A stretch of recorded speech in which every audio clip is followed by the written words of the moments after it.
ফিতনা চার কারণে হয়, হয় মূর্খতার কারণে, নতুবা নফসানিয়তের কারণে, নতুবা বলয় বা গোড়ামির কারণে, অথবা বাইরের পয়সার কারণে। জাহাল, হাওয়া, অথবা তাশাদ্দুদ, অথবা বাইরের সহযোগিতা। এই চারটা জিনিস আপনাদেরকে আষ্টে পৃষ্ঠে জড়িয়ে রেখেছে।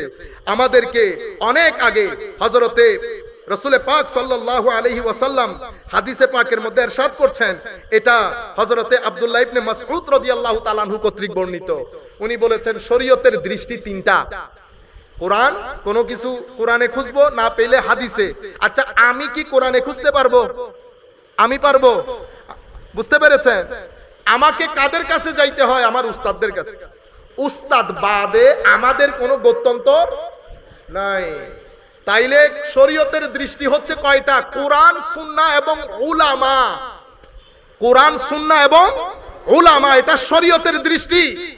যুবকদেরকে বোঝানো হয়েছে এই সমস্ত মৌলবীদের কথা শুনিও না, তোমরা কোরআন সুন্নতের দিকে চলে যাবে। আপনারা জানেন বাংলাদেশের সমস্ত বিশ্ববিদ্যালয়গুলোতে ছেলেরা এই আকীদা পোষণ করে, মৌলবীদের কাছে যায় না।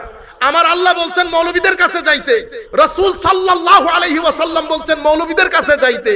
আর আমাদের ছেলেদেরকে শেখানো হচ্ছে they are backward, they don't know how to speak in English, they are not modern, that's why we should not go to them, we should consult with Quran and sunnah directly. আপনারা বুঝতে পেরেছেন? আপনারা কি করতেছেন এখন? Direct. কিন্তু আমার নবী, সাহাবায়ে কেরাম, আল্লাহর কোরআন আমাদেরকে বলছে আতিউল্লাহ ওয়া আতিউর রাসূল ওয়া উলিল আমরে মিনকুম, কোরআন, সুন্নাহ এবং উলামা। হযরতে আব্দুল্লাহ ইবনে মাসউদ উম্মতে মুসলিমা ঐক্যমত্য এই বিষয়ে। কোন উলামা যদি একটা মত দেন, এটাকে আমরা কিয়াস বলি। সমস্ত উলামা যদি মত গ্রহণ করেন, এটাকে আমরা ইজমা বলি। আলটিমেটলি, ব্রডারলি স্পিকিং, আমরা এটাকে বলি কোরআন, সুন্নাহ এবং উলামা। কেন? কারণ উলামা জমিনে আল্লাহর পক্ষ থেকে বিশেষ রহমত। তাদের মাধ্যমে কোরআন এবং সুন্নতের মাসআলাগুলো হল হয়। কোরআন এবং সুন্নাহ প্রত্যেক শতাব্দীতে জিন্দা থাকে আল্লাহর এই সমস্ত মর্দে হকগুলোর মাধ্যমে। মনে রাখবেন, হযরত আব্দুল্লাহ ইবনে মাসউদ বলেছেন, কোরআন সুন্নাতে যদি না পাও তো কোথায় যাব? তো কোরআন সুন্নাতে না পাইলে ফালিয়াকদি বিমা কুদিয়া বিহিস সালিহুন, তো তোমার এলাকার উলামায়ে কেরাম যে বিষয়ে মত দিয়েছে সেই বিষয় গ্রহণ করো। আপনারা বুঝতে পেরেছেন? তাহলে আমি এই আয়াত থেকে দুইটা কথা বলে ইউথের জন্য আমার বক্তব্য শেষ করে দিচ্ছি। সম্মানিত ইউথ, যুব সমাজ, দেখেন আমরা কাজ করতে চাই না, ফেসবুক নিয়ে সারা দিন পড়ে থাকি, ঠিক না? এবং মাস্টার্স পড়ে ফেলতেছি। এক একজনের বয়স 30-35 বছর হচ্ছে, এখনো আমরা বাপের হোটেলে খাচ্ছি, বাবাও কিছু বলতে পারছে না। আপনি বিন্দু পরিমাণ বুঝতেছেন না আপনি আপনার সময়গুলোকে কিল করছেন। আসলে কি আপনি আপনার সময়কে কিল করতে পারবেন? Nobody can kill time. কেউ কিন্তু সময়কে হত্যা করতে পারে না, সময় মানুষকে হত্যা করে। সময় মানুষকে হত্যা করে। আগামী বছরের কুরবান অবশ্যই আসবে, কিন্তু কুরবানের সাথে আমি আসবো কিনা সন্দেহ আছে।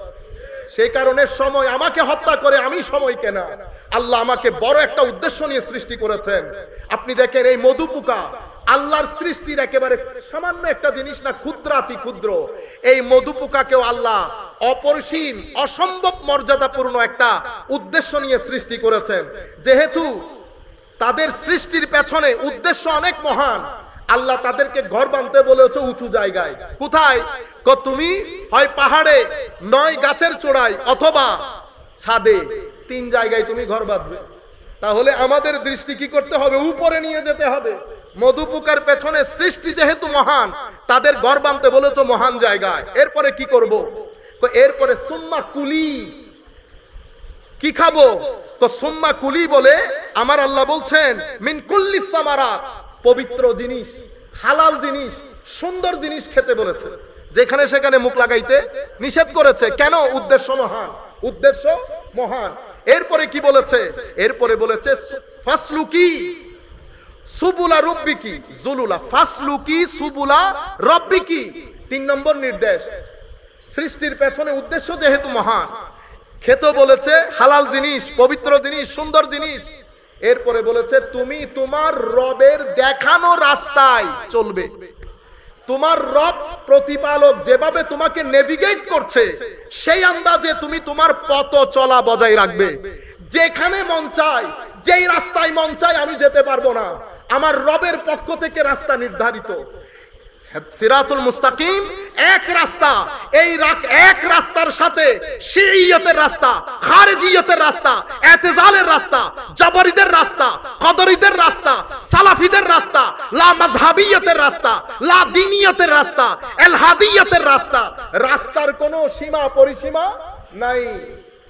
কিন্তু আমার রাস্তা একটা, সুবুলা রাব্বিকি, তুমি তোমার প্রভুর রাস্তা ঠিক রাখবা। এরপরে জুলুলা, তুমি তোমার প্রভুর রাস্তায় আজেজির সাথে, ইনকিসারের সাথে, ভদ্রতার সাথে চলাচল করবা। দেখছেন মানব জাতির জন্য নিদর্শন আছে না? আল্লাহকে এই ঘটনা এমনিতেই বলে দিয়েছেন। আল্লাহ সমস্ত আয়াত বলার পরে বলছে ইন্না ফি যালিকা লাআয়াতিল লিকাউমি ইয়াতাফাক্কারুন, তোমাদের মধ্যে যারা চিন্তাশীল গবেষক তাদের জন্য নিদর্শন রয়েছে এই পুরো প্রসেসের মধ্যে।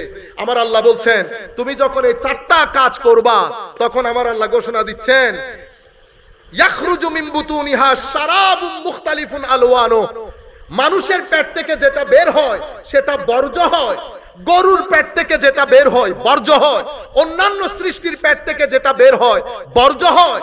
কিন্তু মধু পোকাকে বলছে তোমার খাওয়া ঠিক থাকলে, রেহেন সেহেন ঠিক থাকলে, চলা ঠিক থাকলে, ভদ্রতা থাকলে তোমার পেট থেকে যেটা বের হবে বর্জ্য হবে না। ফিহি শিফাউল লিন্নাস, সেখানে মানুষের জন্য হিলিং থাকবে, নিরাময় থাকবে। এই কাজ আল্লাহর ওয়ালিরা করে। আল্লাহর ওয়ালিরা চিন্তা চেতনা বড় রাখে, খাওয়া দাওয়ার ক্ষেত্রে হারাম হালাল রাখে।